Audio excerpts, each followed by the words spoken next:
নমস্কাৰ ফ্ৰেণ্ডছ, আমি যোৱা 28 তাৰিখত যি 25-30জন ল'ৰাই মিলি কেনে কেছ কৰিছিলোঁ, সেইটো আজি মনডে। আজি কেছটো ফাইল হ'ব, পেটিশ্যন হ'ব। এনেকৈ মোৰ হোৱাটছআপ গ্ৰুপত আৰু কম্পেটত কৈছে যে ল'ৰাবিলাক 9 মাইলত যাব, 9 মাইলত যাই কিনে কথাখিনি ক'ব। কিন্তু সেইটো কাম আমি আগতেই কৰিছোঁ। যেথেন আমি 9 মাইলত গ'লোঁ, আমাক BSF পাটগাঁও যিটো কেম্প আছে সিটোত চাই কেনে আমাক সোমাব দিয়া নাই। তথাপি আমি কৈ কেনে, যিটো অশোক স্তম্ভৰ এটা ছাৰ আছিল, আমি 2 ঘণ্টা বহি কেনে তাৰ লগত কথা পাতিলোঁ। ছাৰ যিটো DC ছাৰৰ ফৰ্মেটটো লৈ কেনে ছাৰ আমাৰ 9 মাইলত একচেপ্ট কৰি আছে, কিন্তু আমাৰ BSF পাটগাঁৱত একচেপ্ট কৰা নাই। সিটো লৈ ছাৰবিলাকে কৈছে এইটো আমাৰ হাতত একো নাই, তাহাৰ মৰ্জি, কিন্তু তোমালোকে হাইকোৰ্ট কৰিব পাৰিবা। হাইকোৰ্টৰ বাহিৰে এইটোৰ কোনো অপশ্যন নাই।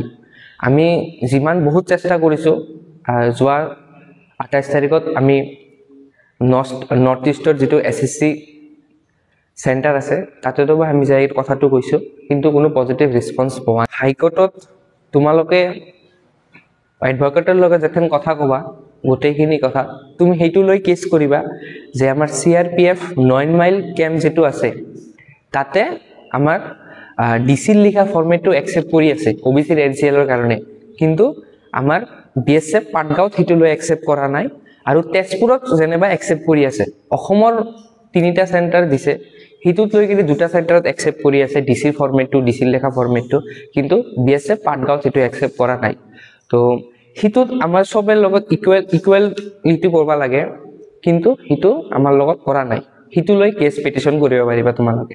যিমান কেণ্ডিডেট আছে আজিৰ পৰা কেছ কৰিব খোজা, তাহাৰ লগত এটাই অনুৰোধ যে তোমালোকে অকলে যাই কেছ নকৰিবা, গ্ৰুপত যাই কেছ কৰিবা। তোমাৰ পইচাটোও কম আহিব আৰু গ্ৰুপত কেছটো ক'লে আমাৰ কেছটো ষ্ট্ৰং হ'ব। যেনেকৈ আমি 20-25জন মিলি এটা গ্ৰুপত কেছ পেটিশ্যন কৰিছোঁ। যদি সেই এডভকেটৰ লিংকটো লাগে মই ইয়াতে দি দিম। এনেকাও ল'ৰা থাকিব পাৰে যে আমাৰ ৰিজেকশ্যন শ্লিপত ছিগনেচাৰ নকৰে, বা সেই খঙত ছিগনেচাৰ নকৰে যে আমাৰ 9 মাইলত একচেপ্ট কৰি আছে, পাটগাঁৱত কিয় একচেপ্ট কৰা নাই। সেইটোত যিবিলাক নিউ কেণ্ডিডেট হ'ব চবেই এইটো কওক ছিগনেচাৰ কৰিবা। ছিগনেচাৰ ৰিজেকশ্যন শ্লিপটো পালে আমাৰ কেছটো আৰু বেছিকৈ ষ্ট্ৰং হ'ব। সেইকাৰণে কৈছে ছিগনেচাৰ মাষ্ট বি। যেনেকৈ আমাৰ CRPF কেম্প আৰু পাটগাঁৱৰ যিটো হেৰি হৈছে, কিছুমান ষ্টুডেণ্টে কৈ আছে যে সেইটো লৈ কিবা SSCত যাব আৰু কিবা 9 মাইলত যাব। সেইবিলাক যাই লাভ নাই। মই নিজে 24 নৱেম্বৰ ৰিজেকশ্যন হোৱা, আমি যেনেকৈ 26, 27, 28 তাতে গুৱাহাটীতে থাকি কেনে আমি 9 মাইলতে গৈছিলোঁ, নৰ্থ ইষ্টৰ চেণ্টাৰত গৈছিলোঁ, যাই কেনে একো লাভ নাই। লাষ্ট অপশ্যন আমি হাইকোৰ্ট কৰিম। হাইকোৰ্ট কৰা ছাড়া একো ব্যৱধান নাই। যাই নিউ কেণ্ডিডেট আছে, মোৰ 2টা আগৰ ভিডিঅ'টো চোৱা নাই, কেনেকৈ আমি কি কৰিছোঁ, এনেই গ্ৰুপত কথাখিনি কৈ আছে।